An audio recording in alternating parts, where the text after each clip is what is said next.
Today on Take 30 News, the second impeachment trial is coming to an end. Here are reactions from students. A restaurant famous for its Mexican cuisine is expanding their chain right here in Starkville. MSU is putting a twist on old traditions for new students. All of that and more coming up. Your Take 30 News starts now.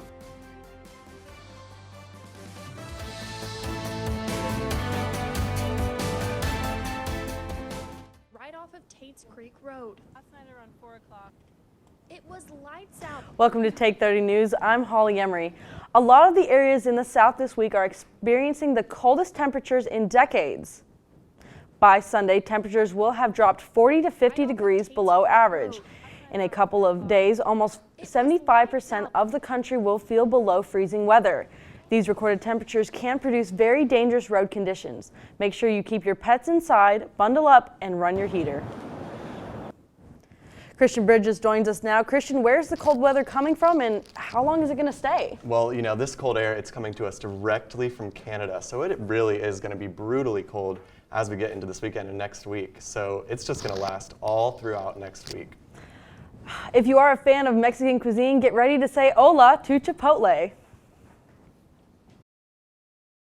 Starkville residents can get ready for another Mexican restaurant to join the fleet. Chipotle Mexican Grill is coming to town as first reported by the Starkville Dispatch on December 16th. Chipotle will be the 11th Mexican restaurant to land in Starkville, but that does not make it any less exciting for local residents. I'm very excited. I feel like we do have a lot of Mexican restaurants already, and I do like Moe's, but nothing compares to Chipotle. I think it's great for girls' nights when you want to pick up food and then come home and watch TV or hang out. The restaurant plans to be located off of Highway 12 and Jackson Street. Currently in that location is a long-standing local Starkville business. With the arrival of Chipotle Mexican Grill here in Starkville, that begs the question, what will happen to Petty's Barbecue? Mayor Lynn Spurl took to Twitter to answer and said, quote, "Petty's isn't gone yet, but is in the works. The current plan is Chipotle and a couple of other businesses," end quote. Though the development is still in progress, the strip building plans to be home to 3 or 4 businesses, according to the Starkville Dispatch. But Petty has not confirmed whether his business will be one of them. Starkville can begin anticipating the construction for the project soon, as Chipotle plans to open by fall of 2021. This is Ellen Curry with Take 30 News. Although we might be saying hasta luego to Petty's, there is still something new to look forward to. It can be difficult to Love is in the air, and with Valentine's Day being right around the corner, businesses such as florists, coffee shops, and restaurants are all quickly preparing. This week alone, from Thursday until Monday, we're getting orders for Valentine's, and we're probably getting at least 50 plus more orders than we usually get a day. In addition to flower shops, coffee shops such as Starkville's Strange Brew Coffee House is offering holiday specials in order to increase sales. We do long stem chocolate covered strawberry orders, and so we will sometimes get 5 calls back to back with those orders. We're up to individual strawberries, 270 so far. When completing orders and creating products, local businesses are having to take COVID-19 into consideration. Well, now a lot of times it's very hard to get into the dorms. We oftentimes have to call the RA on duty, and they'll come and get the flowers, and then we get the people's numbers that are receiving the flowers, and we make sure to shoot them a text to tell them they have a delivery at the front desk. Making sure extra careful in the kitchen and whatnot. Despite the impact of COVID-19, these businesses do not plan on holding back on Cupid's Day. So Valentine's is very crazy. Our phones ring 24/7, so there always has to be someone on the phone waiting to take a call. And then people are walking in a lot more, and so people always have to be at the register, to be sure to greet people that come into our store.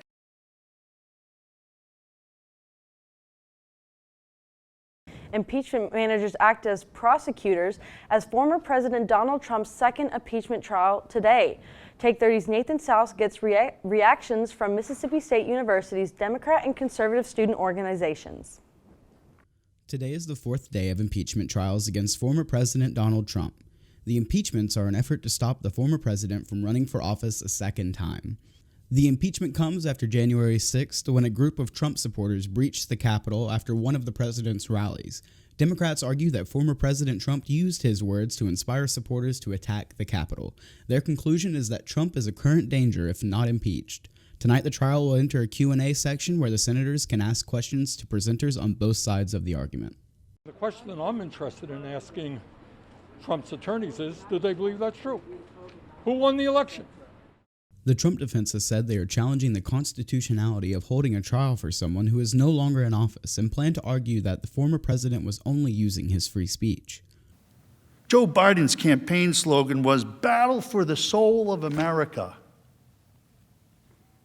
No human being seriously believes that the use of such metaphorical terminology is incitement to political violence. I talked with representatives from the College Democrats and the Young Americans for Freedom to find out how students are taking the news. He's the first president to be impeached twice now. And in general, I mean, I would love for him to actually, be fully impeached by the House and the Senate so that he can't run again. And I'd say just overall, our membership would really like Trump to be impeached by the Senate, but it's just kind of upsetting because it's looking like the GOP and the Republicans are going to acquit him. In a written reply, Young Americans for Freedom President Ross Johnston stated that the current impeachment trial represents yet another in a series of partisan gotcha moments and will do nothing for this country but waste time, as Trump is no longer in office. The Senate has yet to vote on the conviction. Democrats will need to win 17 Republican votes to convict the former president. Nathaniel South reporting for Take 30 News. At 3 p.m. Central Time, the Senate began the Q&A phase of the trial. A verdict is expected over the weekend or early next week. Monday's edition of Take 30 podcast will have an update of this ongoing story. Inside of McComas Hall is where all of the drama is happening. MSU Theater remains one of the most dynamic and versatile concentrations. Inside, Take 30's Jada Evans will take a look at what this season has in store. The MSU Theater has produced a myriad of shows over the years, and recently, due to COVID-19 regulations, this season looks a bit different. Nonetheless, the show must go on. Preparations for Shakespeare's A Midsummer Night's Dream and Dominique Morisseau's Pipeline are in the making. COVID, the biggest thing was we started out on WebEx. That was where we started. That was our first month and a half of rehearsals was on WebEx.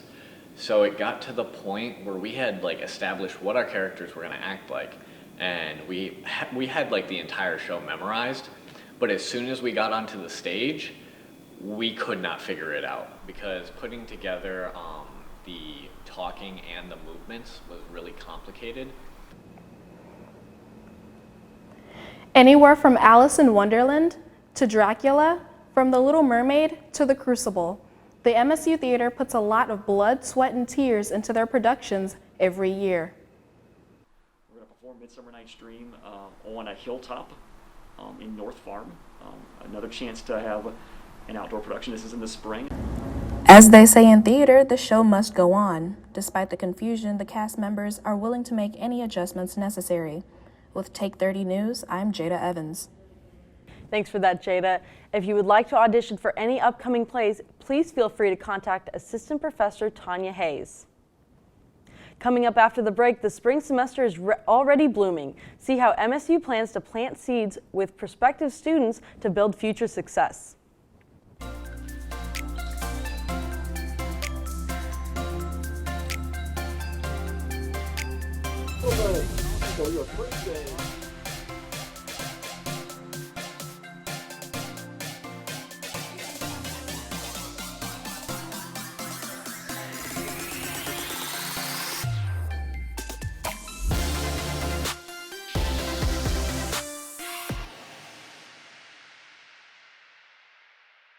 The Department of Communication at Mississippi State University prepares students for their careers after college. Students can be active in researching, writing, photography, and much more as print and digital journalism majors. Mississippi State University offers a variety of organizations such as the Reflector.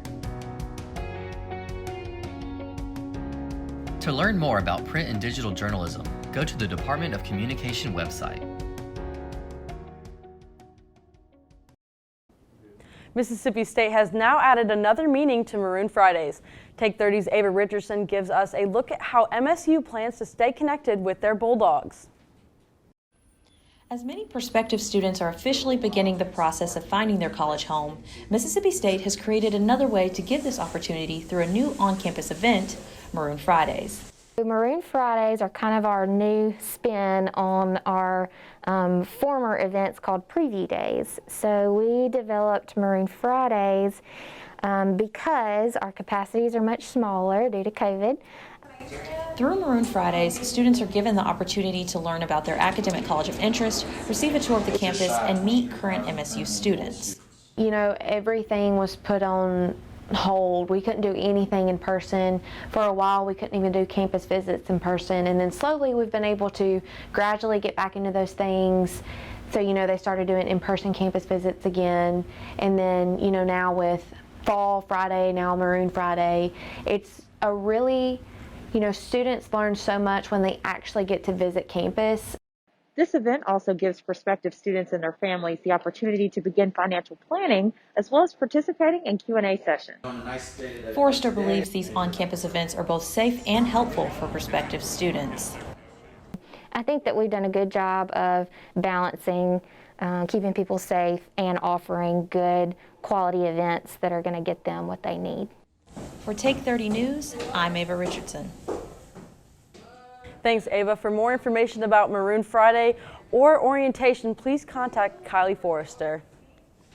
Mississippi State's NAACP invited local police officers to campus to create a line of communication. Take 30's Deja Coffee shows us how many MSU students really got to know local police officers on a personal level.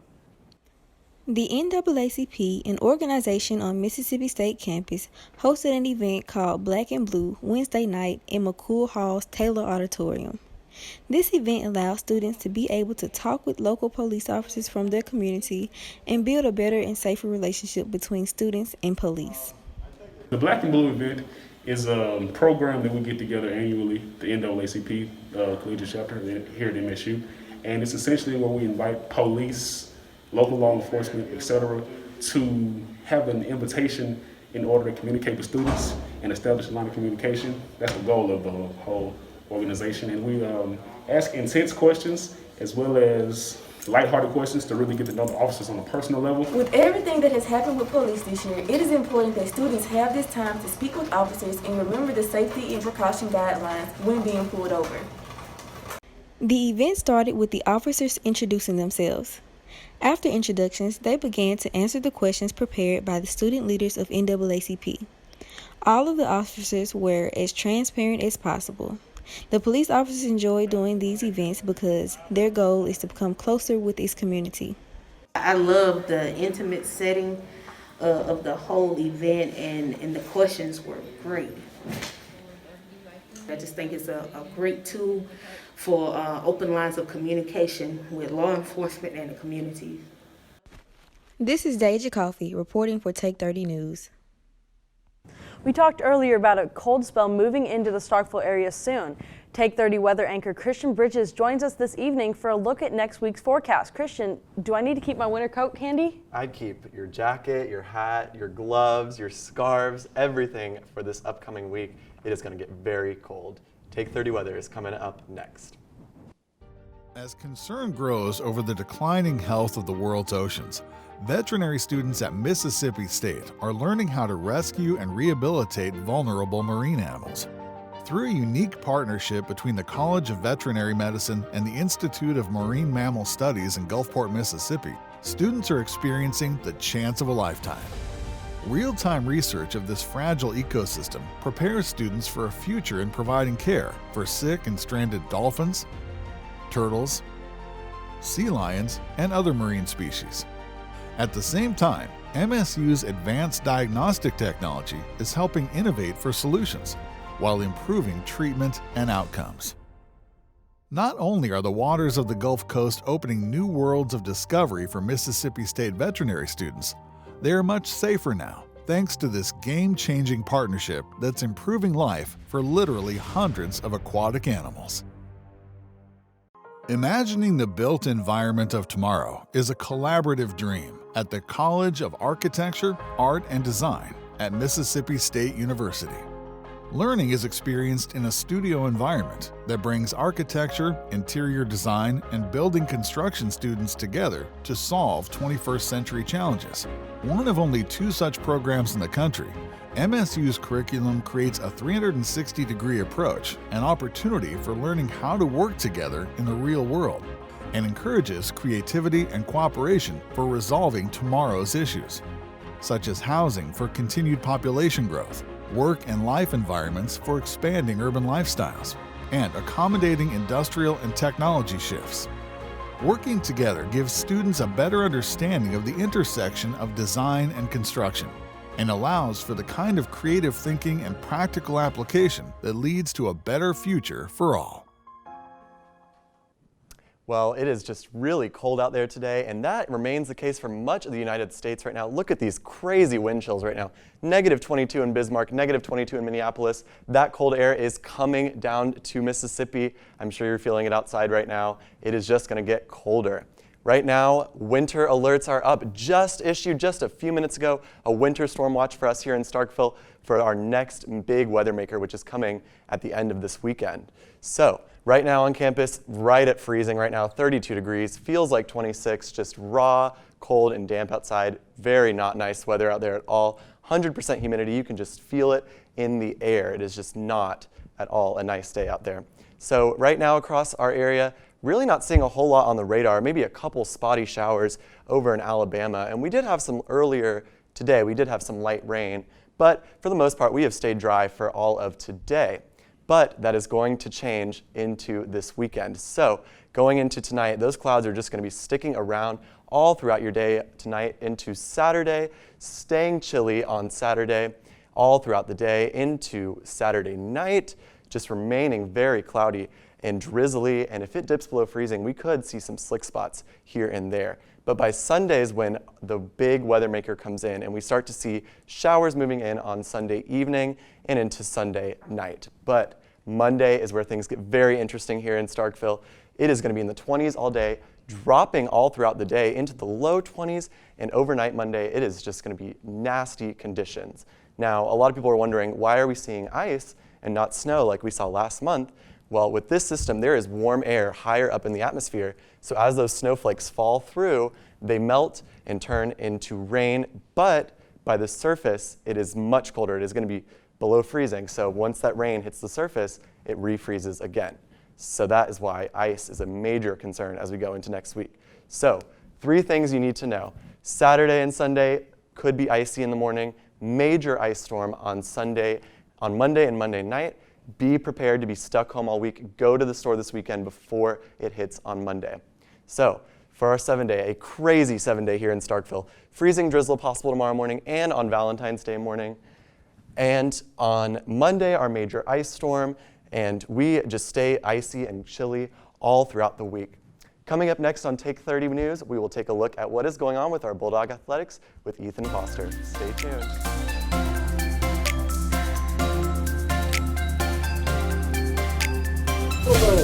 So your first day.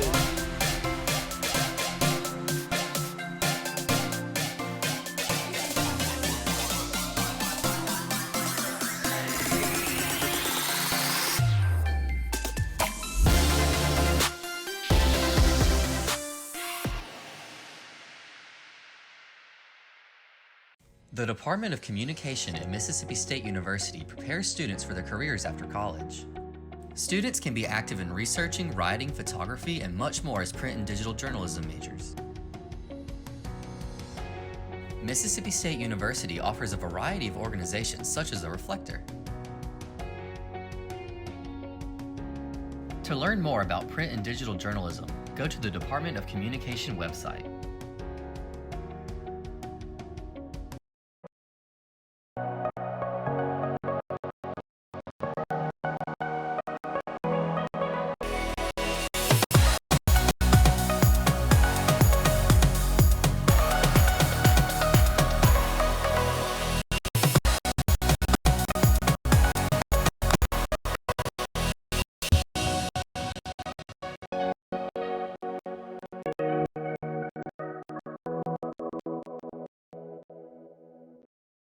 former Mississippi State offensive coordinator wins his first Super Bowl as an NFL head coach. CBS Sports reports Bruce Arians became the oldest head coach to win a Super Bowl after the Tampa Bay Buccaneers beat the Kansas City Chiefs 31-9 in Super Bowl 55 this week.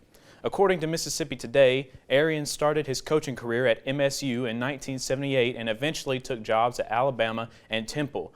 Now 68 years old, Arians has coached with 7 different NFL teams and plans to be back in Tampa next year to look for a repeat Super Bowl victory. No team has achieved that feat since the New England Patriots in 2004. While the future of men's basketball at Mississippi State looks bright after standout performances from sophomore Tolu Smith and freshman Derek Fountain, MSU couldn't get it done against the LSU Tigers in Starkville. Wednesday night's matchup featured 3 of the top 5 scoring leaders in the Southeastern Conference. LSU freshman Cameron Thomas currently leads the SEC and delivered a game-sealing 25 points in the 94-80 Bulldog loss. While MSU standouts DJ Stewart Jr. and Iverson Molinar sit at 4 and 5 respectively on the SEC scoring leaderboard, the performances from Tolu Smith and the freshman Derek Fountain are what kept the game close for the Dogs. Although Smith and Fountain combined for a total of 44 points, head coach Ben Howland said that the failures on defense kept the Dogs on a leash. Every time we turned it over, it was a Jake to dunk slow at the down. other I end. cannot. And again, some of those are freshman mistakes, but you know, we just played very poorly defensively. The last 5 games, our defense has been absolutely terrific. We've been great in transition defense. So really, it's inexplicable to me how this occurred tonight because we've been so good. But I assure you that won't be a long-term problem. I can't see. To LSU, the Bulldogs fell to 11-10 overall and 5-7 in SEC play. They're back in the hump tomorrow at noon to take on the Vanderbilt Commodores. Head coach Julie Daugherty and the MSU volleyball team finished a 2-day series against the Ole Miss Rebels today. In commanding fashion, the Bulldogs won both matches in 4 sets or less. Yesterday, the Bulldog won with the help of a 14-kill performance by junior Gabby Waden. Though Ole Miss would win the first set of today's match, the Dogs rallied to win the next 3 and claim the overall victory. Next Friday and Saturday, Daugherty and her crew will be at home to take on the Florida Gators. February is one of the busiest times of the year, for couples that is. After the break, Mary Alex will tell us more on how to spend less for that famous day of love. Stay tuned for more on Take 30 News. Meeting the challenges of a changing world. It's a responsibility we take seriously at Mississippi State University. Today, our outstanding faculty are on the job with a passion that places them among the best in the business. We're launching new classroom models, investing in world-changing research, and providing a college experience that's second to none. Though things may look different, our sights have never been higher.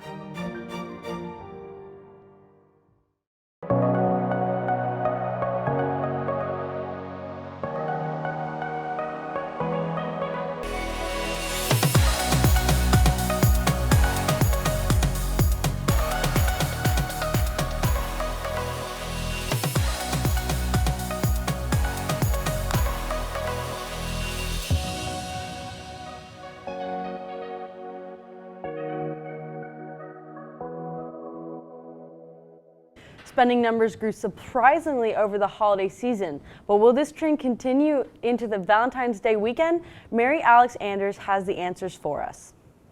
All the way from South Georgia, I'm Mary Alex Anders with your Take 30 and Technology News. Valentine's Day is this weekend, and according to the National Retail Federation, spending is expected to be down more than $5 billion compared to last year. The most likely reason, the pandemic is impacting how people celebrate this year. One survey finds couples are dialing back on gifts. A Lending Tree survey found nearly 40% of Americans plan to skip celebrating to save money this year. Most surveyed women who did plan to give gifts said they plan to spend about $94. Meanwhile, most surveyed men said they plan to spend $181. And here's a tip to lower your spending. Create instead of buying a gift. Make a special homemade dinner, write a poem, or paint something.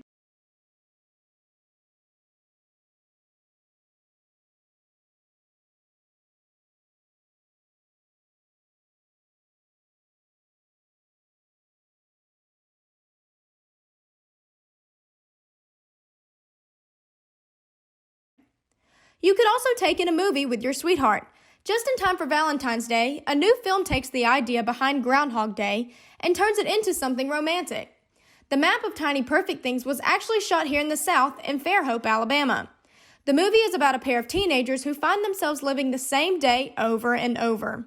The movie marks Jermaine Harris's first feature film role. The Map of Tiny Perfect Things debuts today on Amazon Prime Video. That's the latest for Take 30 News. I'm Mary Alexanders. Thank you all for joining us today. For more news coverage, follow our social media accounts at Take 30 News, MSU, as well as the Take 30 podcast, which will be out on Monday and available on all of your favorite podcast listening apps. From everyone here at Take 30, have a safe and healthy weekend and good night.